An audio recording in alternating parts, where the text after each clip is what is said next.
네, 안녕하십니까. 오늘 2023년 9월 16일 토요일입니다. 비가 촉촉하게 오는 가운데 촉촉한 비를 뚫고 헬로우 에브리원 으로 시작하는 저희 토요일의 찐시황 바로 시작하겠습니다. 이번 주 들면서 이번 주가 아닌 것 같아요. 지난 한 달간 한 7월까지는 괜찮았다. 8월부터 이상하다. 9월달 살려주세요. 이런 쪽의 시장 반응과 함께 거의 섹터와 종목이 춤을 추는 이런 상황 쪽에서 대응 잘 못하고 오늘 갔던 섹터가 내일까지 강할까 아무것도 모르는 상황 쪽에서 상당히 대응이 어려웠던 국면들을 지나가다 보니까 저희가 지금 주말을 보내는 저희 마음은 너덜너덜합니다. 네, 그런 상황 쪽에서 과연 앞으로를 어떻게 대응해야 될 것 같고, 그리고 특히 9월달 다음 주 가게 되면 다음 주 FOMC 회의 있죠. 그리고 또 일단 추석 연휴가 길다 보니까 거의 이제 마무리하는 분위기로 들어가려고 하는 이런 상황들일 거고, 저희가 항상 긴 연휴가 있으면 그게 끝나고 나면 또 다른 시장의 모습이 펼쳐질 거고, 여기를 어떻게 대응해야 될 것인가, 이 부분이 가장 지금 다음 주를 바라보는 저희의 속마음이 또 민감하게 또 날카롭게 움직일 한 주가 아닐까 싶습니다. 변동은 거질 겁니다. 이를 대응을 어떻게 잘하느냐, 이게 가장 큰 핵심이라고 봐야 될 것 같고요. 일단 미국 시장 끝난 거 한번 잠깐 보겠습니다. 미국 시장 더티하게 끝났습니다. 일단 지수만 본다고 하더라도 지금 가격대 나스닥은 어쩐지 잘 버틴다 했습니다. 잘 버틴다 했더니 지금 박스권 여기 돌파 못하고 바로 내려오고, 여기 1차, 2차라고 말씀드렸는데 1차까지도 빠지면서 끝납니다. 그러면 다음은 나스닥 기준으로 봤을 때는 지금 기준으로 13,500선 중심 한번 또 확인하는 거 아니야? 라고 하는 불안감이 살짝 커져 있는데, 보다 보니까 거래 보고 와우 이거 뭐야? 거래가 늘면서 주가가 빠졌네? 걱정되시죠? 네, 근데 이거는 첫 번째로는 어제도 내만여의 날 선물 옵션, 미국도 선물 옵션 동시 만기일이 있다 보니까 포지션들이 청산된 게 가장 크다라고 봐야 될 것 같고, 한번 좀 올라갈 줄 알았는데 뭔가 좀 의도치 않게 매물 정리가 들어왔다라는 걸로 봐야 될 것 같습니다. 두 번째, 지금까지는 시장에서 매크로 지표 가지고 이 정도도 잘 버텼어. 괜찮아. 우리 할 수 있어. 자, 화이팅, 화이팅 이러고 있었는데 우르르 화이팅은 무슨 이런 쪽이죠. 매크로 지표 부담이 더 가중되고 있다. 이게 제가 보기엔 가장 중요한 상황입니다. 이럼에도 불구하고 시장이 견디는 것과, 그럼에도 불구하고 견디려고 했는데 아이고 자리가 안 돼서 저 죄송합니다, 다시 밑에 지지권 확인해야겠습니다, 이런 부분들이죠. 이거 좀 이따가 자세히 한번 보고요. 세 번째는 어제 시장을 하락시킨 요인 쪽에 반도체가 있습니다. 이거 좀 기분이 안 좋죠. 지금 나왔던 지표들은 다 뭔가 괜찮아 좋아질 거야 라고 하다가 어제 TSMC발 악재가 나오기 시작하면서 TSMC가 그랬대요. 반도체 장비 업체들한테 우리 지금 실적, 그러니까 앞으로 물량이나 실적 흐름들이 생각보다 좀 부진할 것 같기 때문에 장비 늦춰서 받겠다라고 얘기를 했다고 합니다. 근데 참 여기도 루머나 소문이 난무하는 상황들입니다. 틀린 얘기도 막 돌아다녀요. 지난달에 2분기 때 실적이 부진했기 때문에, 그래서 TSMC 앞으로 하반기도 안 좋을 거다. 그렇기 때문에 장비 반출 늦출 거다. 말이 되는 소리입니까? 보기만 하고 한다고 하더라도 2분기가 지금 8월달 같은 경우, 지난달 같은 경우 실적이 안 좋았다고요? 내기하실래요? 네. 추세를 보게 되면 이렇게 돌아서는 상황들입니다. 그러니까 TSMC 매출 추이를 보게 되면 이렇게 갔다가 이렇게 빠졌다가 이렇게 돌아가고 있는 추세입니다. 안 좋았다. 작년 동기 대비해서는, 여기 대비해서는 안 좋겠죠. YY로는 안 좋은데 MOM으로는 개선되고 있습니다. 근데 무슨 또 자기에 맞는 지표가 좀 YY 보면 안 좋았네? 이거 갖다가 써가지고 이렇게 나오는 거. TSMC는 장 끝나고 부인했습니다. 우리는 그건 루머일 뿐, 우리는 아닌데? 라고 얘기했을 거고, 만약에 장비에 대해서 이걸 반입을 늦췄다라는 얘기는 쇼티지 때문에 그래요.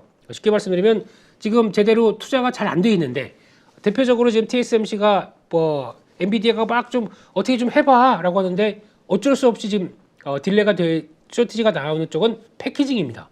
패키징이 제대로 투자가 잘 안 돼 있기 때문에 그거 지금 막 투자하려고 하고 있고 그 상황 쪽에서 쇼티지가 나오고 있는데 그런 상황 쪽에서 장비를 다른 거를 그냥 쭉 들여오게 되면은 우선순위가 좀 엇갈리지 않습니까? 그런 상황 쪽에서 나오는 세부적인 내용이 그럴 걸로 보여지는데 그냥 단순하게 TSMC가 어쩌고 저쩌고 그래서 나오는 거는 조금 안에 있는 내용들이 잘 확인이 덜 된 부분들 쪽에서 나오지 않나. 그리고 거기다가 어제 같은 경우는 그거죠. 선물 옵션 동시 만기일인데 이거 뭔가 하락을 시킬 구실이 필요한 거 아닙니까? 그러다 보니까 나왔던 또 하나의 변화였다. 개인적으로는 그렇게 바라보는데 그럼 뭐합니까? 주가는 다 밀렸는데요. 그래서 내용들을 한번 다시 보게 되면은 나왔던 내용 쪽에서 물가지수 쪽에서 수입 물가지수 이쪽도 생각보다 좀 올라옵니다. 그러니까 지금 3대 지수, 3대 물가지수 CPI, PPI, 수입 물가 모두 다 올라오다 보니까 불안감이 살짝 커지는 거죠. 근데 그렇다고 하더라도 연준은 뭘 보겠습니까? 다 아시는 것처럼 코아 보겠죠. 코아 CPI 보는데 그래도 떨어진다, 안정돼 있다. 이걸 생각하게 되면 연준이 선택은 그냥 그렇겠죠. 그럼에도 불구하고 안정적인 물가에 대해서 무게를 두는 코멘트를 하고 싶어도 못할 거예요. 왜냐하면 우리가 이런 얘기만 하게 되면 시장이 또 아이고 그래? 하면서 또 갑자기 이렇게 골골대다가도 벌떡 일어날 걸 생각하기 때문에 만약에 금리를 더 이상 못 멈춘다. 그리고 이제 거의 그냥 이 정도로 끌고 가겠다고 얘기를 해도 이런 식의 금리 이제 멈춥니다. 라는 얘기를 절대 못 할 겁니다. 그냥 데이터 디펜던트 얘기 나오고 있고 독립기념일이 인디펜던트 데이죠.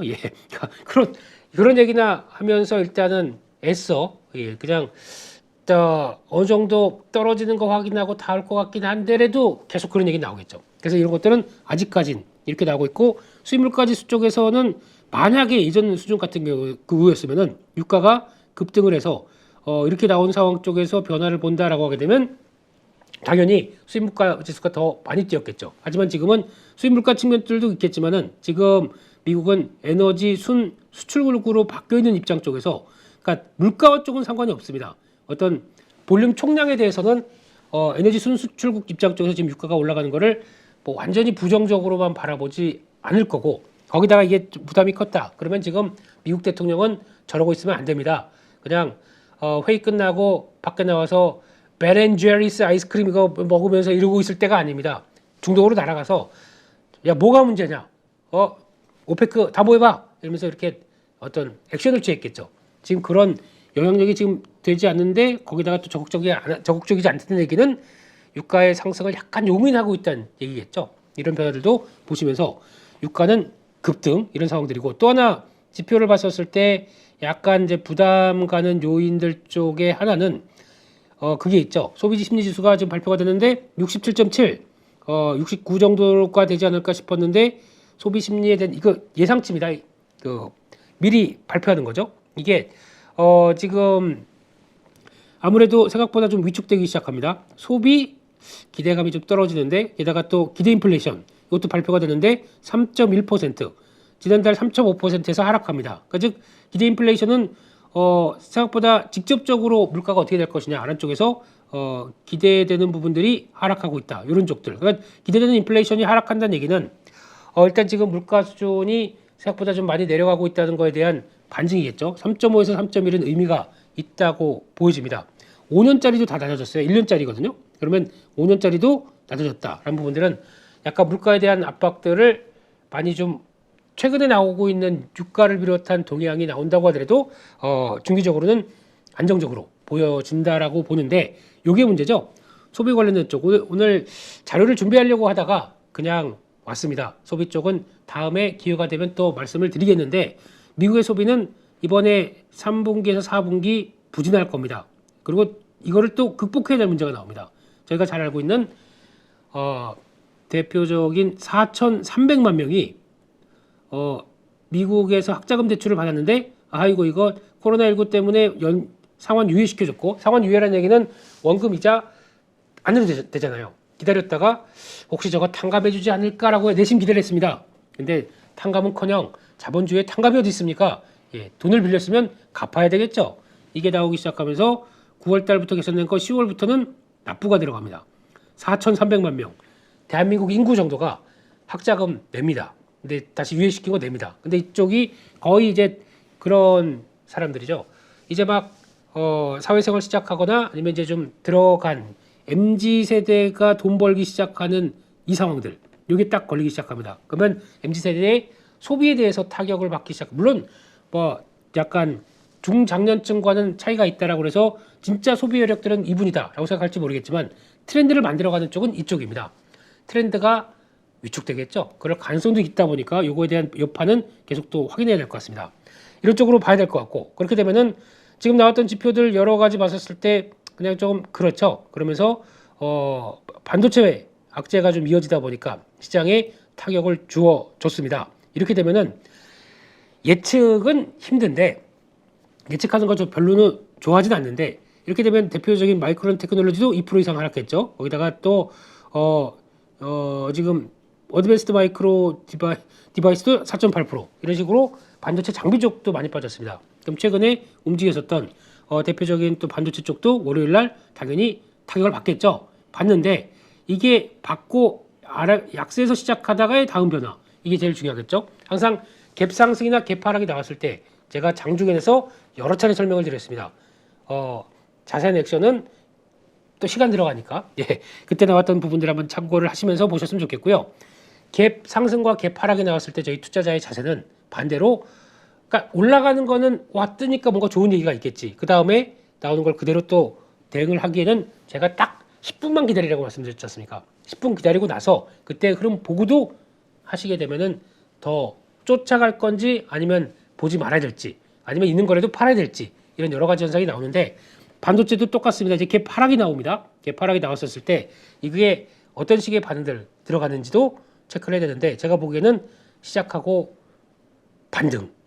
하지만 반등의 구심점들이 어떻게 연결되는지는 좀 봐야 되겠습니다. 그거는 뭐 거기까지 보도록 하고요. 그때 월요일 날 또 분량에 채워야죠. 월요일 날 아침 장 시작 전에 그때 말씀을 좀 더 자세히 드리는 걸로 보고요. 이 사실 때문에 너무 위축되지는 않으셨으면 좋겠습니다. 큰 그림상에서 반도체는 항상 그렇습니다. 어떤 동향이나 개연성이 발생하고 어떤 바닥권에서 업황의 바닥권에서 들어서기 시작한다라고 한다고 하더라도 시작하고 주가가 이렇게 가는 경우 저 한 번도 못 봤습니다. 반도체는 그렇게 갑니다. 이제 바닥 확인한다 그러면은 업황 안 좋을 때 이렇게 쭉 빠져가지고 해서 왔다 갔다 하죠. 그러다가 턴하기 시작하게 되면 살짝 올라옵니다. 또 밀립니다. 그리고 이거 진짜 업황 좋은 거 맞아? 이게 또 움직입니다. 그 다음에 또 레벨업 되고 이런 과정들이 서너 번 나오다가 언제 턴하느냐, 본격적으로 흑자 턴어라운드 나오고 거기다 실적의 전망치가 확 바뀌는, 그러니까 즉 내년에 그러니까 한 2분기 정도 EPS 전망치가 바로 팍 턴하는 모습들 이거 나왔을 때 이거 고생 다 시켜놓고 이게 한 2달짜리 정도 돼요. 최소 2달 최소 이렇게 해놓고 그 다음에 나온 다음에 그 다음 레벨업 시키고, 그것도 여기서부터 이 저점에서 고점까지 얼마 나오시는지 아십니까? 정확하게 계산하면 30-40% 나옵니다. 주가가. 그리고 딱 올려놓고, 그러니까 여기서부터도 한 40%, 이번에 85,000원대에서 12만 원대까지 40% 올랐죠. 여기서도 그러면 이번에 한 11만 원대에서 40%면 얼마일까요? 15만 원. 그 정도까지도 나올 수 있는 파장은 되는데 그걸 돌파하기 위한 여러 가지 과정들이 나오는 거죠. 요거 한 번, 두 번, 세 번만 나온다. 사이클이 딱 완성돼서 15만 원에서 40%면 얼마일까요? 4, 1은 4, 5, 4, 20. 20만 원. SK 하이닉스 기준입니다. 그런 쪽의 변화를 봤을 때는 지금은 그런 실적의 변화, EPS에 확장되는 흐름들 계속 확인하기 중요하겠죠. 근데 저희 가장 중요한 거는 반도체 투자를 할 때 요 기간에 나왔을 때를 얼만큼 잘 참아내느냐. 그게 가장 큰 핵심입니다. 그거 못 참아내게 되면 이거 무슨 반도체가 이거 말도 안 돼. 보면 저희는 항상 여기서 정리해요. 손절. 못 버틸 것 같아. 손절. 이럴 때 대응하죠. 한번 볼까요? 어떤 때 저희가 손이 나가느냐. 지난번 SK 하이닉스도 종목을 봤었을 때 저희가 이때 또 더러워서 못하겠어 하고 정리하신 분들이 많다고 하더라고요. 이날 화웨이 관련된 뉴스 때문에 미국에서 조사할 거고, 그렇게 되면 그거 혹시나 화웨이 쪽에 들어갔던 물량에 대해서 북미 쪽에서 조사해서 화웨이한테 철퇴가 떨어지지 않을까. 그날이 저점이었네요. 그리고 올라오네요. 또 요날 이 달이 언제였냐면은 삼성전자가 엔비디아 쪽으로 진입해서 우리 HBM을 우리가 하겠다. 이거 지금 하이닉스 쪽에서는 부정적인 거 아니야? 라고 했던 요 기간 동안 여기서 딱 만들고 요런 자리 여기서 왜 턴을 할까요? 네. 요거 잘 보시게 되면 이렇게 턴했던 자리들의 과거 흐름을 한번 볼까요? 과거 흐름을 보게 되면 이렇게 만들어 놓고 여기입니다. 네. 올해 3월 달에 네. 저는 요 자리 들어올 때마다 샀다고 말씀드렸는데 에헤이 뭐 그 고생 댓글 아직도 기억납니다. 제리 형이 샀어? 난 팔아야지. 뭐 이런 얘기들. 뭐 또 한 30%는 악플이더라고요. 네, 그때 같은 경우도 한쪽은 2차전지 플레이로 쭉 들어가고 있는데 한쪽에서 반도체 사라는 거 보다 보니까 이쪽으로 들어가게 되면 그때 2차전지 얘기하셨던 분들은 거의 뭐 삼성전자 망한다 쪽으로 반도체는 이제 적자 때문에 큰일 난다는 얘기로 하지만 여기서 어떤 변화가 나옵니까? 이런 중요한 자리권 지지하고 나서는 어떤 변화가 나오죠? 그 다음에 보면 딱 턴할 때 주가는 이렇게 해서 여기까지 올라옵니다. 12만 원대, 8만 5천 원대 폭 이 정도 한 번에 움직이게 되면 이 정도 나오거든요. 이번에도 보겠습니다. 했다가 왔다 갔다 이번에 또 그러면 내려올 수 있어요. 또 여기 들어오게 되면 이게 손절의 기회일까요? 추가 매수의 기회일까요? 그거는 여러분들이 판단을. 네, 그렇게 되면 다음 여기서 11만 원에서 또 똑같은 흐름으로 올라서 한 40% 올라온다. 여기 14만 원 보이네요. 네, 이 정도 이렇게까지 또 들어갈 수가 있겠죠. 그렇기 때문에 반도체대에서 지금 또 노이즈 나오고 그런 상황을 봤었을 때 가장 중요한 거는 지금 국면이 어디냐라는 부분들 생각을 하시는 게 제일 중요하겠죠. 딱 본다. 메모리 반도체 업황의 동향입니다. 메모리 반도체는 다른 거 다 됐고 뭐 이제 몇 가지 중요한 사실이 있죠. 재고 그리고 또 회사의 기업의 그 삼성전자 그 IDC 회사들의 재고 두 번째 그에 따른 실적 적자 대폭 크게 보겠죠. 적자 마이너스 SK 하이닉스 기준으로 적자폭 크게 보고 이렇게 나오는 게 가장 바닥의 업황의 안 좋은 모습들이고 거기다가 반도체 가격 이 세 가지가 업황을 판단하는 중요한 변화다라고 보게 되면 봤을 때 최고 엄청났죠. 뭐 사상 최고라고 했고 실적도 적자폭 삼성전자가 반도체 부분에서 그냥 솔직히 적자폭 컸을 텐데 회계적으로는 그냥 우리 좀 마이너스로 찍긴 좀 그렇잖아요. 그러다 보니까 그렇게 나왔던 정도에서 그냥 아주 이력 흑자 뭐 이런 식으로 보였던 부분들 반도체 가격 쭉쭉 빠지고 여기서 변화가 오는 것들을 확인하는 게 제일 중요하겠죠. 근데 이거 재고나 실적 같은 부분은 재고는 얘기도 안 해줍니다. 그리고 여기다 그럼 결국에 이렇게 되다 보니까 감산이 나오는 거죠. 근데 재고는 얘기도 안 합니다. 뭐 우리가 정확하게 재고가 얼마인지 이런 거 얘기하는 회사가 어디 있을까요? 반도체 쪽에서. 실적은 분기별로 나오다 보니까 기다려야 됩니다. 감산도 회사가 얘기하나요? 알 수 있는 게 없어요, 저희가. 이것도 그냥 뉘앙스로 기사가 그렇다 그러면 그렇다 알 수 있는 정도밖에 없는 거죠. 근데 제일 중요한 건 가격은 저희가 확인할 수 있습니다. 가격의 변화가 나온다. 이거는 반도체 업황이 턴했구나. 보겠습니다. 이게 디램 익스체인지에서 나오는 DXA라는 지수입니다. 그러니까 디램의 DDR4, 뭐 4기가, 16기가, 8기가 뭐 이런 것들, 또 최근에 나온 DDR5 모든 걸 합쳐가지고 지수를 딱 만든 게 DXI, 디램 익스체인지에서 만든 겁니다. 흐름 보세요. 적어도 이런 구간이 나올지 모르겠습니다만 지금 요 가격 탄력과 요 탄력과 지금 올라오는 탄력 각도가 다르죠? 이런 쪽에서 지금 나오고 있는 가격이 반등하고 있다는 거.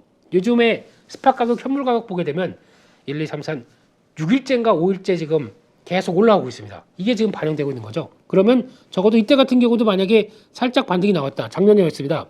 작년에 보게 되면 약 한 2달 정도가 반등이 나왔었어요. 이번에도 2달 정도가 그렇게 나오겠느냐라고 하게 되면 지금 만약에 9월 달이다. 11월 달까지도 만약에 똑같은 변화가 나온다고 하더라도 일단 11월까지는 가격 상승과 함께 아직 그렇게 나쁜 쪽은 아니겠죠.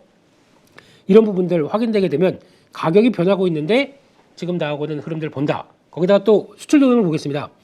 9월달 10일까지 수출 동향인데 아직까지는 좀 더 체크를 해야 되겠지만 지금 변화를 봤을 때 성장률 YOY로 들어오는 성장률을 보게 되면 지금 쭉 빠졌다가 이제 반전 시도가 나오는 성장을 그러니까 다시 회복한다는 때 흐름이 맞춰져 있잖아요. 근데 흐름을 볼 때 이제 수출 금액이 돌아간다라는 얘기는 아직까지는 YOY다 보니까 수출이 좀 제대로 반영을 못 됐다고 봐야 되겠죠. 근데 이거를 지난 MOM 그러니까 지난달 분기로 봤었을 때 돌아가는 흐름들을 보게 되면 지금 살아나는 게 보이지 않습니까? 그렇게 됐었을 때 그러면 수출 금액이다 보니까 P와 Q가 곱해지겠죠. P는 그러면 지금부터 이제 살짝 올라오기 시작합니다. 단가가 지금 살짝 바뀌기 시작합니다. 더 이상 안 빠지는 거죠. 거기서 이제 올라오는 게 확인된다. P 올라갑니다. Q는 아직은 정체가 돼서 수요가 제대로 확인나지 않는다고 하더라도 P만 올라와도 수출 단가는 올라갈 수가 있겠죠. 근데 Q까지 만약에 붙어준다라고 하게 되면 보니까 오래됐고 지금 삼성이 우리 모바일 쪽에서 당신들 가져가는데 우리 20% 올릴게요. 왜냐면 우리 감산해가지고 물량이 없거든요. 근데 가져가시려면 가져가시고 그랬더니 업체들에서 잠깐만 우리 휴대폰 만드는데 이거 필요한데 이게 삼성전자가 감산해 있으니까 물량이 없을 텐데 지금 쟤네들은 그리고 또 HBM 한다고 그래서 메모리 라인 바쁘게 돌릴 텐데 이거 어떡하지? 받고 수요 있으면 좀 확인해. 이거 올라오기 시작할 겁니다. 이제 아직까지는 기미가 없다고 하더라도 이게 반응하기 시작한다. P 올라오고 Q가 올라온다. P와 Q가 동시에 좋아지는 구간. 네, 그게 나올 때가 됐겠죠. 그러면 이때는 생각보다 저희가 지금 실적 추정치를 보게 되면 삼성전자도 그렇고 SK하이닉스도 그렇고 뭐 3분기 적자폭 축소, 4분기 잘하면 적자를 대거 축소해서 그 흑자무늬로 가지 않을까 이런 것들이 그러니까 추정치가 잘 안 맞는 구간이 나올 때가 이런 때입니다. 그래서 변화가 크게 나올 수 있고 거기다가 이번에 HBM이 얼만큼 역할을 해주는지도 뚜껑을 열어봐야 되겠죠. 네, 그런 거 보게 되면 아마 지금은 너무 부정적으로 볼 때는 이런 뉴스 때문에 나와서 미국도 흔들리고 우리도 흔들린다. 그러면 아이고 도저히 못하겠네. 던질 때일까요? 아니면은 자리 봐서 잘 유지시켰다가 다음을 대응해야 될까요? 넘어가겠습니다. 네, 그런 쪽으로 미국 시장 얘기하다가 여기까지 왔네요. 네, 그렇게 보셨으면 좋겠고요. 그래서 지금은 매크로 지표가 부담이 되는 구간까지 들어와 있습니다. 네, 그게 지금 계속되고 있는데 한번 빠르고 짧고 강하게 한번 보겠습니다. 지금 가장 부담되는 거 첫 번째 달러 105입니다. 여기가 어디냐면은 지금 여기까지 박스권까지 뚫어낸다. 105대 넘어가서 뭐 새로운 영역이 들어온다. 결국은 여기죠. 여기 저 고점 넘어가서 이 위쪽으로 새로 들어온다. 이거를 저지할 누가 없다. 만약에 유럽이 이제 더 이상 금리를 인상을 안 시킨다고 이제 못을 박았는데 그게 더 불안해요. 저는. 네, 그래놓고 거기다가 유럽이 살아 올라가기 시작해서 유로화 강세, 달러 약세를 하는 모습들이 보여줘야 됩니다. 지금은 지금 제지할 게 아무것도 없어요. 그럼 만약에 지금 엔화가 변화가 나올까? 엔화는 그냥 뭐 춤을 추고 있더라고요. 그렇기 때문에 이거 지금 달러 강세입니다. 이게 첫 번째. 달러는 강하다. 예, 이런 상황들로 들어와 있고 두 번째 보게 되면은 금리 10년물 보겠습니다. 저 위를 계속 터치하고 있는 이런 자리 쪽에서 지금 보시게 되면은 지난 고점 때 4.3대를 막 터치하고 있는 이런 상황 쪽에서 금리만 본다고 하게 되면 물론 금리가 올라가는 얘기들은 수요와 공급 관련돼서 미국에서 앞으로 계속 채권을 발행해서 나가야 될 텐데 그거를 누가 충분히 소화를 하겠느냐 그러다 보니까 공급이 많아지게 되면 채권 가격 떨어지고 금리는 올라가고 이게 지금 가장 중요한 흐름들인데 거기서 어떤 변수가 아유 안 되겠다 내가 미국을 살리겠어요 내가 사주겠어요 라고 하는 강한 주체가 누가 나올 것이냐 그래서 지금 아마 제가 보기에는 이제 중국을 약간 손절하고 자꾸 베트남 키운다 인도 키운다 왜 그럴까요? 네 키우면 우리가 너희 뒷배경 봐주고 중국하고 이런 거 잘 해서 해결해 줄 테니까 자 이제 뭘 해야겠지 너희들은 하면서 이제 압박이 들어오는 거죠. 그러면 저희 그러면 자 우리 뭐 공급망 관련해서 우리 다 투자 받고 이렇게 해서 도와주고 하는데 그러면 저희 뭘 해야 될 겁니까? 얘기를 하게 되면 미국은 당연히 진행시켜 이거 들어오는 거죠. 그래서 또 그렇게 나올 수 있는 부분들 생각하게 되면 앞으로 변화는 거기를 또 체크를 해야 되겠죠. 그리고 아직까지는 채권 부담스럽습니다. 그리고 거기다 마지막으로 유가를 보는 또 여러 가지 시각들도 있겠지만은 지금처럼 나오고 있는 이 유가 와 무슨 저희 종목에 이렇게 갔으면 좋겠네요. 네, 이렇게 가게 되면은 지금 어떤 변화가 나오냐면은 지금 자리가 어딜까라고 보게 되면 지난번에 여기 싼 것과 딱 맞고 꺼진 가격대가 하나가 있습니다. 이게 약 한 95 정확하게 보게 볼까요? 94달러 정도쯤 됩니다. 94달러. 그러니까 좀 한 94 예. 여기 나왔던 94달러대를 일단은 이번엔 멈칫하겠죠. 이 정도까지 들어왔는데 네, 이거 돌파하고 움직인다. 그 다음에는 100달러 기정사실로 봐야 되겠죠. 근데 이런 때 가속화되고 있다는 거에 대해서 그럼 반대로 보게 되면 그 수요와 공급이 있는데 공급 같은 경우는 지금 뭐 약간 감산하겠다라고 하다 보니까 공급 줄어든 거 맞죠. 근데 만약에 수요가 안 따라왔으면 여기까지 못 갑니다. 이거를 반대로 해석하게 되면 수요가 지금 중국이 막 위축됐다면서요. 경기가 안 좋다면서요. 그럼 수요가 못 따르게 되면 여기까지 안 오는 부분들이 있는데 공급 쪽 이슈만 가지고 움직였다. 이건 말이 안 되거든요. 수요도 분명히 받쳐준다는 얘기입니다. 그러면은 이게 또 한쪽에서 그렇게 얘기해요. 미국이 전략 비축유가 없다 보니까 그걸 막 채우는 과정 쪽에서 좀 급하게 채우고 지금 중국이 자꾸 대만을 넘보고 있는데 혹시나 준비를 해야 되는데 비축유가 없다. 이거 빨리 채운다라고 하면서 이렇게 나온다고 얘기도 합니다. 그거는 뭐 그냥 머릿속에 상상이겠죠. 하지만 중요한 거는 수요가 경기 세계 경기 전반적으로 봤을 때는 그렇게 미국도 잘 일단은 버티고 있고 아직 중국이 저희가 생각하는 것처럼 그렇게 심한 타격은 아니다라는 반증이 될 수도 있겠죠. 그렇기 때문에 수요도 같이 살아서 움직인다는 거 이거 한번 같이 보셔야 될 것 같고 그러면 요게 그래도 불안한 게 뭐냐면은 잘 보시게 되면은 어떤 현상이 나오냐면은 투기적 순 포지션이 있습니다. 원유에 대해서 순 포지션을 투기적으로 얼마나 가져가느냐 이거를 바라보시게 되면은 지금 기조로는 지금까지는 원유 그렇게 관심이 없었죠. 근데 지금 늘어나기 시작합니다. 이거 90달러, 100달러 갈 것 같아. 그래서 순 포지션들이 계속 올라오기 시작하죠. 그럼 만약에 이게 이 정도까지 올라왔었을 때가 아직까지는 여유가 남았습니다. 왜 불안하게 생각하냐면 야 거기까지 간대. 나도 배팅해봐. 나 물론 원유화랑 나랑 전혀 상관이 없습니다. 이거 만약에 실물 인수도 결제하게 되면은 가가지고 결제가 된다 그러면 가서 드럼통 이만한 거 몇 배를 갖고 우리 집에 보관해야 돼요. 가능할까요? 없는데도 그 전에 미리 투기적으로 들어오면서 이게 포지션들이 쫙 들어오기 시작한다. 이것까지 같이 들어오기 시작하게 되면 유가를 밀고 올라갈 이유가 되겠죠. 근데 이게 만약에 만기 정도가 돼서 인도일이 끝나는 때 되게 되면 이거는 거의 또 끝나면 오히려 포지션이 화싹 정리되다 보니까 또 밀립니다. 그런 과정은 있다고 하더라도 지금은 포지션 자체가 지금 비어 있네요. 그렇기 때문에 더 오르겠는데? 라고 생각이 들 수도 있는 부분들이 여기 있다고 봐야 되겠죠. 네, 거기까지 한번 봐야 될 것 같고요. 그런 상황 쪽에서 지금 말씀드렸던 몇 가지 흐름들을 보게 되면은 지금 가장 불안한 거는 매크로 변수가 그럼에도 불구하고 잘 버텼는데 지금 잘 버티려고 하는데 매크로 지표는 더 부담으로 가기 시작합니다. 그거를 시장이 그냥 잘 버텼으니까 이제 잘 계속 버틸 거야 라고 생각하지 못하는 아까 말씀드렸던 달러 그리고 또 금리 그리고 또 유가 이 세 개가 지금 시장의 발목을 딱 잡고 있는 거죠. 그렇게 되면은 이거 안정되기 전까지는 지금까지 잘 버텼어 하고 있는데 이게 더 올라갑니다. 그러면 아이고 버티긴 뭘 버티고 또 힘들어 하고 한 단계 내려가겠죠. 그 다음에 이게 또 안정 못 받고 한 단계씩 다 올라간다. 그 다음에는 추세가 압박을 받을 수도 있겠죠. 다른 뭐 제가 보기엔 지금 연준이 어쩌고 저쩌고 뭐 이런 것들을 가지고 움직이는 것보다 이에 따른 부담감들이 시장에 더 압박을 주는 게 큰 현실입니다. 이거 어느 정도 좀 안정되지 못하고는 주식시장이 탄력적으로 움직이는 부담으로 봐야 되겠죠. 저희가 지금 유가가 여기까지 지금 이 3분기 때 올라오리라고는 아무도 예측 못했습니다. 그냥 단순하게 시장에서 어느 정도 CPI가 어느 정도 좀 올라온 상황 쪽에서 이제 빠지기 시작하다 보니까 그것에 따라서 이제 연준은 이제 거의 하반기는 금리 멈추고 내년 상반기 가서 이제 금리 인하 서서히 시작하겠지가 기존 시나리오였습니다. 요게 들어오기 시작하네요. 이렇게 되게 되면 이 변화가 어떻게 뭐 시장에 그런 얘기도 있습니다. 약간 CNBC 보면은 거기는 저희도 이제 여러 가지 스토리를 제시하는 사람들이 많지만 거기는 완전히 음모론자들이 넘쳐납니다.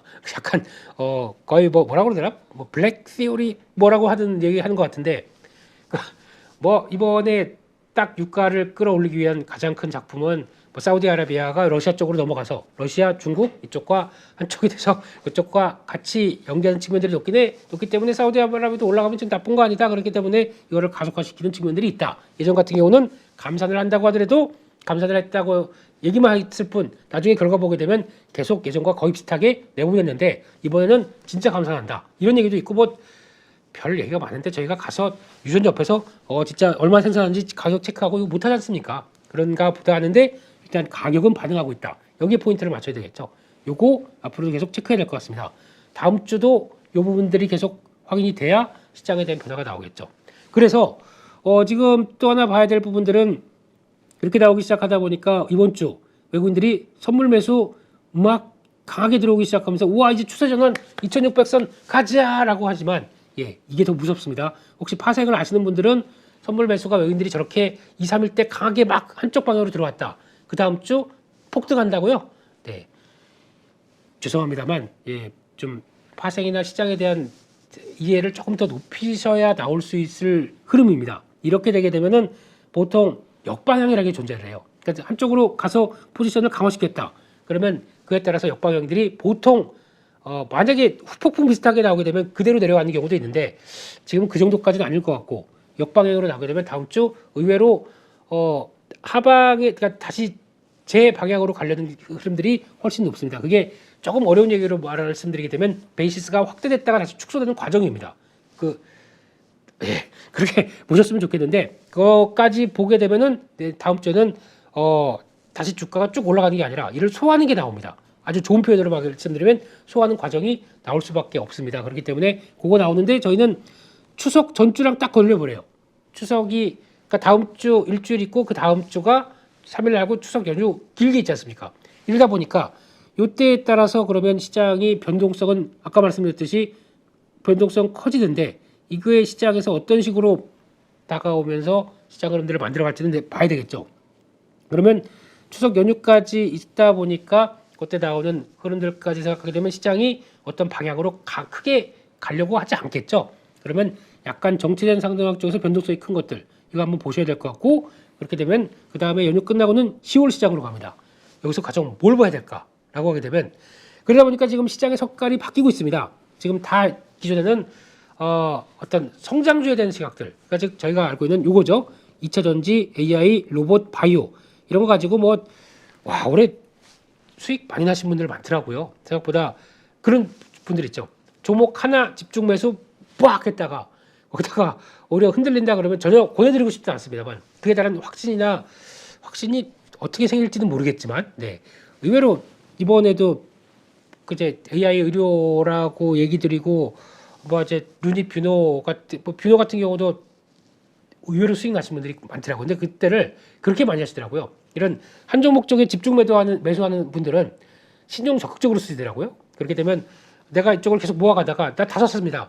주가는 밀립니다. 뭐 해야 됩니까? 그냥 신용으로 붙었다가 올라올 때 또 정리하고 쭉 갔을 때 끌고 가다가 그냥 계속 가다가 또 흔들릴 때 또 신용 들어갔다가 정리하고 이러면서 나머지는 주된 쪽은 유지 나머지 하락했을 때 레버리지 써가지고 계속 돌리고 해가지고 의외로 크게 보신 분들 많더라고요 이번 장에. 근데 이거는 그러면 성장주에 대한 관점이나 나는 베팅을 한번 제대로 해보겠다라는 쪽에서 나올 수 있는 변화죠. 그렇기 때문에 이게 나왔다고 보게 되면 나머지 10월 이후부터 이게 계속 갈까요? 이거는 그만큼 많이 올라왔는데 계속 갈까요? 제가 보기엔 아닌 것 같습니다. 일단 2차전지 같은 경우는 좀 다릅니다. 이거는 가격 메리트가 쭉 들어오는 구간이다 보니까 여기서 투매가 나온다. 이건 저는 받을 생각입니다. 준비하고 있고요. 이쪽에 성장주 단의 이 종목들은 많이 올라와 있는 상황 쪽에서 차익 실현의 욕구가 좀 더 있을 거로 봅니다. 왜냐하면 지금 시장 자체가 지금 성장주 쪽에서 가치 전통주로 옮겨가고 있기 때문에 이게 좀 더 중요한 거고 가치주 전통주가 움직일 때 가장 확신을 갖는 거는 경기에 대한 개선 가능성에 대해서 베팅이 들어오는 거죠. 지금 석유 쪽도 그렇고 철강 쪽도 그렇고 마찬가지 석유와 철강 모두 다 그런 쪽으로 흐름들이 나오다 보니까 그렇게 되면은 그게 지금 나오면서 이런 거 모두가 됐고 딱 하나만 보면 뭘 보느냐 반도체죠. 반도체가 누가 얘기하든 간에 가장 중요한 경기의 최첨단 바로미터입니다. 이게 돌아가기 시작한다. 그러니까 그러면 이쪽도 돌아가지 않겠어? 라고 플레이가 같이 들어오는 거죠. 이게 지금 시각들이 변하고 있다는 거. 그런데 그동안은 지금 성장주가 무지무지 움직였었습니다. 이게 그러면 이번에도 또 같이 가면서 반도체 우리도 같이 가! 그럴까요? 이만큼 올라와 있는 상황에서 그렇기 때문에 이거는 비중 관리 하시는 게 좋습니다. 여기다가 어느 정도 좀 정리하고 올라올 때마다 정리를 하고 이쪽으로 변하는 것 쪽을 움직여야겠죠. 어디냐? 근데 반도체는 계속 관심 있게 봐야 될 부분이고 경기 민감 쪽 이쪽도 그렇고 화장품주 이쪽을 왜 보느냐? 10월 달부터 뭐가 들어오냐면 이제 실적이 들어옵니다. 3분기 실적 장세가 들어옵니다. 2분기 때 잘했던 거 3분기도 잘했을까라고 하는 개연성이 있는데 잘했어라고 하는 수출 지표들 확인돼 있다. 당연히 시장이 주도하겠죠. 이때는 숫자를 안 봤습니다. 한 성장주 움직일 때는 숫자보다 앞으로 보여질 숫자를 봤습니다. 지금은 실적 장세 딱 들어온다. 숫자 봅니다. 그러면 어떤 종목들이 움직일까요? 그러면 2분기 때 좀 많이 움직였었던 종목들이 3분기에도 움직일 가능성이 높다는 쪽을 보시면서 숫자와 관련된 플레이를 하셔야 되겠죠. 그렇게 보셨으면 좋겠고 그러면 종목들은 뭐 그 구차하게 이거는 이거 사고 이거는 이거 사고 이거는 수급 들어오기 때문에 이거 사고 이런 거 안 합니다. 예, 다 보시면 주도적인 종목들 아실 거예요. 그걸 보시면서 플레이 준비를 하시는 게 좋겠다라고 말씀드리고, 그럼에도 불구하고 지금 같은 쪽에서 시장이 왔다 갔다 하는데 도저히 다 대응을 못 하겠다라고 하시게 되면은 지금 기간 동안에, 그러니까 다음 주도 변동성 커질 거라고 말씀드렸습니다. 왜냐면 외국인들이 한 방향으로 선물의 방향성을 딱 보여줬기 때문에 그 다음 주 같은 경우는 의외로 좀 일별 변동성으로 왔다 갔다 하는 게 좀 클 겁니다. 근데 추세를 갖출지는 제가 모르겠어요. 그렇게 되면은 저는 변동성 터지는 거만 압니다. 저 같으면 다음 주 옵션 플레이 아주 예전 같았으면 그랬죠. 이번에 플레이 잘했고 수익 난 거 가지고 다음 주에는 약간 박스권 플레이를 하면서 이렇게 변동성을 사랑하는 플레이 쪽으로 말을 못 하겠네. 그런 쪽으로 갈 것 같거든요. 근데 그런 쪽에서 봤었을 때 대응은, 그러면 그날은 또 오르는 듯했다가 또 빠지고 왔다 갔다 하게 되면 저희가 보통 그렇잖아요. 주가가 올라가려고 할 때 많이 사잖아요. 그리고 보통 보면 또 저희가 어떤 전문가들이 종목 추천했었을 때 봤을 때도 여기 올라간 종목 이렇게 더 갈 것 같은 종목들에 대해서 얘기를 많이 합니다. 또 실력 있는 전문가는 여기서 얘기 잘 안 해요. 여기서 일단 눌림목이 나왔었을 때 얘기하고 손절가가 짧습니다. 그리고 올라가는 걸 얘기를 하죠. 그나마 저희가 도움이 될 수 있는 전문가는 이런 분들이 많습니다. B, A는 가급적이면 버리세요. 이거는 저희한테 나중에 지나가게 되면 오히려 여기서 갔다가 고점에서 움직이다가 한번 툭 빠져서 내려오기 시작합니다. 얘기 안 해요. 자기가 올라간 것만 얘기하지. 그렇게 되면은 오히려 눌림목을 얼만큼 저희가 이용을 하고 대응할 수 있느냐를 흐름을 보게 되면 종목들의 흐름들도 흐름이 많이 올라와 있는데 거기서 더 올라가는 거 저희 그냥 그런가 보다 하고 놔주세요. 그냥 그렇게 두고, 지금은 이런 구간들을 노릴 수 있는 게 어디 있겠느냐. 지난 2분기 때 나와서 움직임이 나왔다고 가지고 3분기에서 실적 나올 수 있는 부분들을 체크하는 것들, 그 종목들을 찾아가는 게 이번에 숙제고, 만약에 다음 주에도 왔다 갔다 하는데 정신이 없고 대응 못하겠다, 그냥 현금 갖고 계세요. 현금 갖고 계시고 추석 잘 쉬시고 그 다음에 실적 장세로 넘어가는 부분들을 체크해서 그때 대응하자라고 하시는 게 훨씬 더 좋은 전략이라고 생각이 들고 있습니다. 이렇게 보셨으면 좋겠고요. 네, 그러면 다음으로 준비한 내용들을 살펴보게 되면, 일단 매물 2차전지 얘기를 잠깐 드리게 되면, 이번에 사이클은 2차전지 쪽에서도 장비를 좀 보는 게 좋겠다. 제가 지난번에 한번 말씀을 드렸고 지금 이번에 두 번째인 것 같습니다. 네, 장비 쪽은 2차전지 쪽에서도 2차전지가 안 되니까 장비 쪽도 안 돼라고 보실지 모르겠지만, 이쪽은 이번에 실적 발표와 함께 나오는 부분들 쪽으로 봤을 때는 오히려 수주가 쌓이게 되면 그에 따른 반응들이 계속 들어올 것 같습니다. 그렇기 때문에 지금 보게 되면 올해 나와서 이제 증설이 되는 과정들을 보게 되면 이제 막 공장 짓기 시작한 쪽 나오기 시작하죠. 특히 LG에너지 솔루션 바쁩니다. 벌써 4개, 그리고 SK 4개에다가 하나 둘 셋 넷, 거기다 내년 1분기에도 하나 둘 셋 넷, 와 거의 뭐 전 세계에서 열일하고 있네요. 이런 쪽으로 보게 되면 이게 들어가기 시작하면서 여기 장비 발주가 나오기 시작할 거고, 그렇게 되면은 그에 따른 수준은 연결되는 쪽들, 이게 가장 중요한 사이클이겠죠. 그렇기 때문에 지금 발표가 있겠고 SK 온도 들어오기 시작하고, 근데 여기서 중요한 거는 다음 그림을 보시게 되면, 예전에 그러면 이제 들어가는 장비회사 전극 공정, 믹싱 공정 이런 식으로 해서 다음 종목들은 그런 걸 봐야지라고 하는데, 지금은 오히려 그쪽보다 2차 전지가 AMR을 도입하면서 본격화되기 시작한다는 부분들, 이게 확인이 되고 있습니다. 지금 2020년도 비해서 6년 사이에 얼마큼입니까? 4억 달러에서 지금 11억 달러, 그러니까 즉 거의 3배 이상이 큽니다. 3년 사이에. 이렇게 강하게 크는 쪽이 AMR, 물류 자율주행 로봇. 왜냐면 이게 왜 돌아다닙니까? 여기 보세요. 이런 공장이 있습니다. 공장이 있는데 작업 라인들이 많아요. 근데 지금 이렇게 돌아다니는 요런 게 왔다 갔다 하고 있는데, 예전에 이거 없다라고 하게 되면 다 미국 공장이다 그러면 탐 있을 거고 존 있을 거고 마이크 있을 겁니다. 얘들이 다 그냥 헤이 마이크 가서 저 좀 가져. 물론 영어로 하겠죠. 네. 가서 저 박스 좀 갖다 줘. 그러면 가서 근데 점심시간 다 됐는데 왜 나 시켜? 그럼 가가지고 투덜투덜 거리면서 갖다 놓습니다. 근데 또 마이크 보고는 저기 봉 가져오라고 했더니 봉 가져. 아니 나 퇴근 시간 다 됐는데 왜 날 시켜? 이런 불만이 없어지게 되죠. 로봇은. 그렇기 때문에 로봇이 움직이면서 나오는 이런 과정들이 다 채우게 됩니다. 왜냐면 인건비가 미국은 비싼 걸 알고 있기 때문에 초기 비용 그냥 아예 다 통 들어가고, 거기서 인건비를 낮추기 위해서 운영비를 낮춘다라고 하는 측면들이 나오게 되면 이거는 기업의 효율로 바뀌기 시작하겠죠. 지금은 2차전지인데 2차전지 쪽에서 라인들이 그렇게 쓰는 걸 보고 AMR이 그렇게 좋은 거구나 생각하기 시작하게 되면 어떻게 될까요? 다 우리도 다음 공장은 이렇게 아니면 새로운 공장 리모델링을 하게 되면 이렇게 나왔을 때 사람들을 대처하기 시작합니다. 그럼 여기서 빠지는 사람들은 집에 가야 되죠. 집에 가서 맥주와 TV를 보고 삼위일체가 돼서 그냥 늙어가는 겁니까? 안 되죠. 그 돈은 어디서 합니까? 예. 그러기 위해서 저희는 주식을 나중에 로봇과 AI한테 뺏길 일자리를 대비해서 저희는 지금부터 주식을 열심히 마스터하고 달려가고 가셔야 됩니다. 그래야 아무리 AI가 뭐 주식시장에서도 침범한다고 하더라도 못하는 게 있습니다. 걔네들도 헷갈릴 겁니다. 이게 세론일지 아닐지 이런 거 누가 합니까? 그 AI가 다 지금까지 확률을 봤을 때 세론이래. 그러면 주식시장은 그래? 다 그렇게 되면 반대로 갑니다. 그런 것들도 나올 수 있다 보니까 그건 또 사람이 하는 것이니까 그러니까 눈치 딱 보고 있다가 되는 쪽으로 그냥 파박 웃는 거 이런 것도 눈치 싸움 100단 그리고 1, 2 뭐 이런 거 눈치 싸움 이런 것들에서도 나올 369 게임 이런 쪽에서도 인간이 강하다라고 하게 되면 주식 공부는 열심히 하고 제가 보기에는 스킬 이거 계속 마스터를 하셔야 됩니다. 그래야 살아남을 수가 있습니다. 대한민국 시장에서는 This is Korea 마켓입니다. 그래서 그런 거 계속 체크해야 된다고 보시면 될 것 같고요. 또 지난번에 말씀드렸듯이 AI를 어떻게 활용되는지 이거를 말씀드리는데 여기서 중요한 거는 정부가 뭘 한다가 중요한 게 아닙니다. 왜냐하면 AI가 어떻게 활용될 수 있느냐에 대한 아이디어를 저희가 짜려고 이걸 가져온 겁니다. 그렇게 되면은 지금 뭐 전 세계에서 AI를 가장 잘 활용하는 대한민국으로 도약 이거는 그냥 공무원들이 쓰신 거죠. 그냥 이렇게 하겠습니다라고 쓰신 거고 그게 더 중요한 게 아니라 그래서 와 대한민국은 AI와 함께 성장하는 나라 IT의 강국 이걸 보려고 하는 게 전혀 아니고 국뽕 얘기 드리고 싶은 게 전혀 아니고 AI가 어떤 식으로 활용되느냐 투자 아이디어를 보자 라는 쪽으로 가져온 겁니다. 물론 여기에 자금 들어가는 게 9,090억 돈도 들어갑니다. 그렇게 되면 돈 들어가는데 그러면 이게 내년에서 이런 전략적인 부분을 쓸 때 돈이 들어가다 보니까 그에 따라서 당연히 정부 정책이 있고 돈 들어가고 테마로 가겠죠. 그런 쪽도 가능성이 있기 때문에 한번 뜯어보자 이렇게 말씀드리는 겁니다.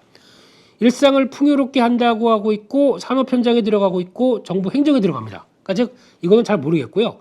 산업 현장에 침투하는 부분들 이거를 어떻게 AI가 끌어내느냐 행정 부분 쪽에서도 들어갑니다. 이런 것들도 어떻게 끌어내느냐 그러다 보니까 지난번에 사우디아라비아 그 아랍에미리트였던가요? 거기서 엔비디아한테 직접 우리도 5,000개 주세요. 우리도 가져가서 이 행정 쪽에 쓰겠습니다. 라고 주문을 한 것도 H백이죠. 이걸 주문한 것도 다 이런 요인이겠죠. 행정 쪽에서 쓴다. 그러면 각국의 정부들도 스마트 정부, 뭐 3.0 스마트 3.0 정부 이런 식으로 될 때 다 공공사업을 위해서는 AI가 필요하다고 그러면 그것도 하나의 또 수요 주체가 되겠죠. 이렇게 됐는데 AI가 여기저기 다 갖다 붙게 됐었을 때 또 하나의 변화, 공공도 있다. 이것도 꼭 체크를 하셔야 될 것 같고요. 그러면 다음으로 봤었을 때 어디에 많이 쓰는지 한번 보겠습니다. 독거노인 관리 서비스 AI 스피커 얘기 나왔습니다. 이건 제가 알고 있는 거죠. 근데 지금 거의 약간 요즘 AI 스피커 쓰시는 분 계신가요? 이제 거기 그냥 먼지가 앉아 있던데요. 먼지랑 친구하고 있습니다. 근데 거기서 요거는 아직 잘 모르겠습니다. 차라리 그러면 뭐 대화하고 우울증에서 하게 되면 이렇게 연결될 수 있는 소프트웨어가 뭘까? 일단 저는 이번에 관련돼서 AI와 관련된 건 무조건 소프트웨어입니다. 여기서 어떤 성과를 발휘하느냐 아니면 소프트웨어가 결합돼서 저희가 하드웨어의 어떤 증폭을 보여주느냐 이게 가장 큰 핵심이거든요. 그렇기 때문에 어떤 산업에서 들어오는데 그 해당되는 하드웨어가 같이 연결되느냐 이것도 보셔야 됩니다. 근데 초점은 소프트웨어로 보셔야 될 것 같고 AI 글라스가 나옵니다. 청각 장애인을 위해서 그렇게 한다고 하더라고요. 그렇게 되면은 AI 글라스가 이제 서서히 이제 뭐 삼성에서도 지금 뭐 MR 글라스가 나온다고 하는데 그게 연결시켜서 약간 매수 구매 대행 식으로 해서 나올 수가 있겠죠. 글라스가 탄생한다. 자, 그러면 이게 글라스가 보면은 쓰는 입장 쪽에서 청각이 불편하시니까 그에 따라서 보조해주는 여러 장치들이 나올 수 있다라는 부분들 이거 체크해야 될 것 같고 복지 위기 가구를 분석해서 이건 잘 모르겠습니다. 위기 정보를 분석한다고 그러는데 건강보험주 취납해서 이렇게 해서 다 데이터 모아가지고 간다고 하는데 이거는 그냥 공공적인 부분 쪽에서 보셔야 될 것 같습니다. 어린이집 쪽에서 어린이집 AI 로봇을 공공 어린이집에 보급한다.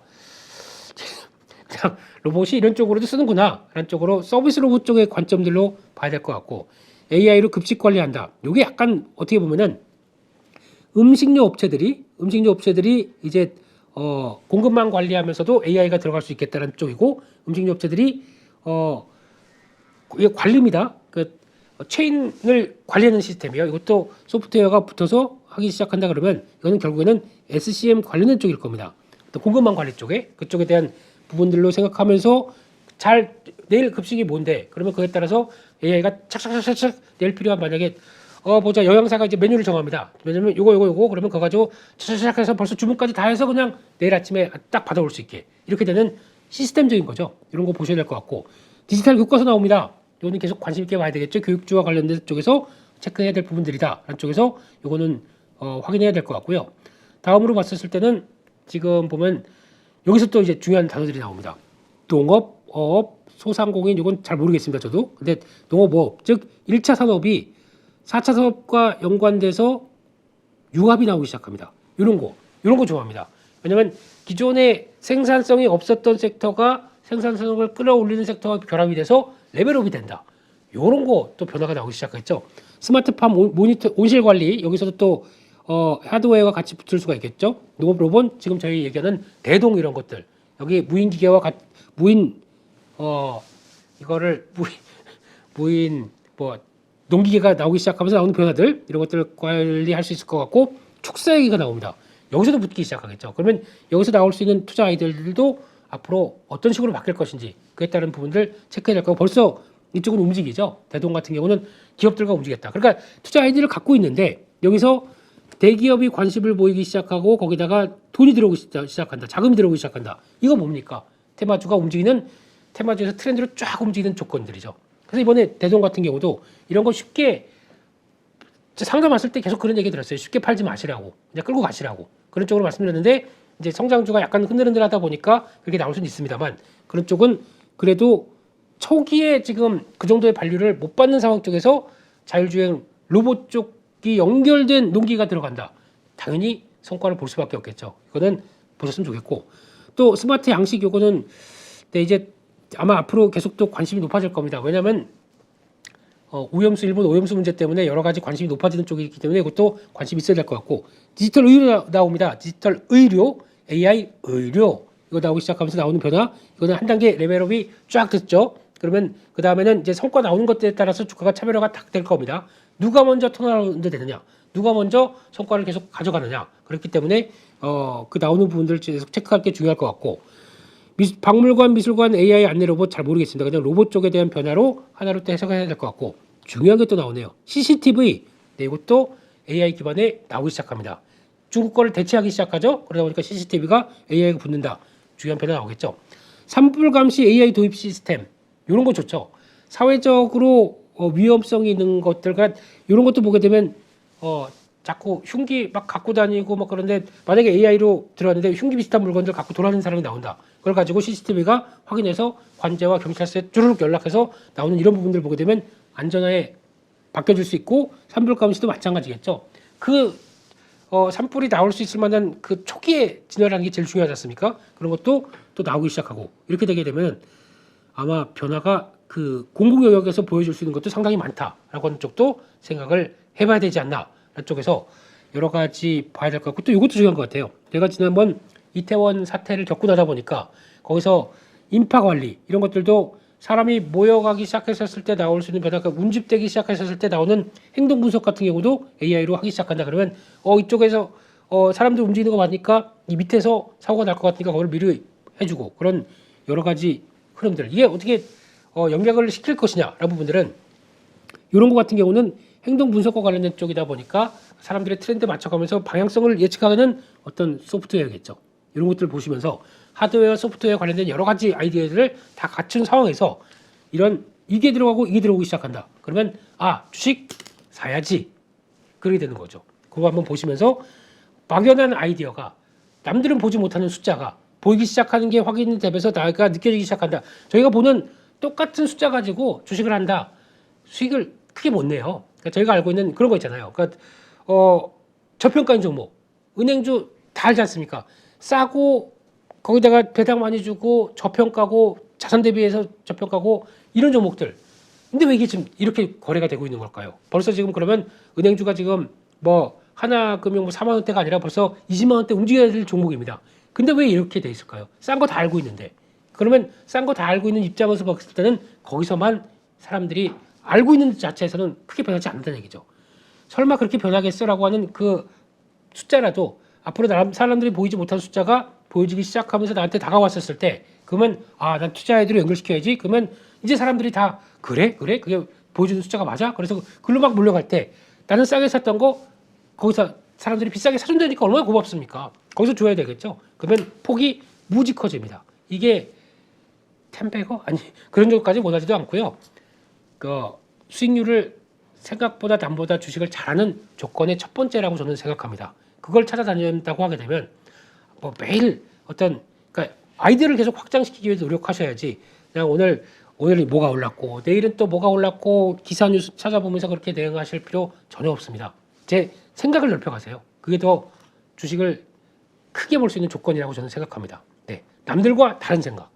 그러다 보니까 요 모양 옷걸이 맨날 드립 던지고 어떻게 하면은 좀 죄송합니다. 그렇게 보셨으면 좋겠습니다. 여기까지 해서 오늘 드리고 싶은 얘기들은 전부 다 말씀을 드렸고요. 다음 주도 변동이 무척 심할 것 같습니다. 심하고 또 시장에서 대응 능력도 중요하겠는데 딱 드리고 싶은 얘기는 스트레스 너무 받지 마세요. 이럴 때 받지 마시고 못 따라가겠다. 나 여기서 이것도 갈 것 같고 저것도 갈 것 같고 그래서 막 움직임이 나오는데 내가 대응을 다 잘할 수 있을까? 한다고 내가 대응이 될까? 그랬을 때는 자신이 없다. 그러면은 현금 이만큼 두고 이거는 지금 팔 게 아닌 종목들은 딱 놔두시고 다음 흐름들 사이클 나오고 그다음에 내가 어떤 성장주 막 움직일 때 종목 대응 못했다. 제대로 매매 못했다. 그러면 나는 거기 안 맞는 겁니다.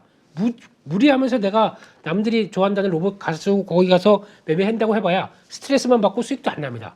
내가 좋아하는 섹터는 어딜까? 공부하게 되면 난 그래도 숫자 보이는 쪽이 좋아. 그럼 숫자 보이는 쪽 하세요. 근데 생각보다 수익률이 크진 않을 거예요. 그렇다고 하더라도 이 정도에 만족해 라고 안 손해보면 됐어 라면 내 스타일은 거기 맞는 거고 나는 숫자가 좋아해. 그러면 숫자 좋아하시는 분들은 실적 시즌에 또 플레이를 잘할 수 있겠죠. 그럼 그때를 기다렸다가 현금 두고 있다가 그때를 대응하면 되고 나에 맞게 대응하는 전략들 꼭 찾아가셔서 추석 전주 그리고 또 추석도 잘 쉬시고 저는 추석에 뭐 할까요? 저는 저도 놀아야죠. 안녕히 계세요 여러분 하면서 갈 이럴 상황이겠죠. 그런데 그런 거 보고 너무 스트레스 받지 말자. 다음 주도 결론은 화이팅!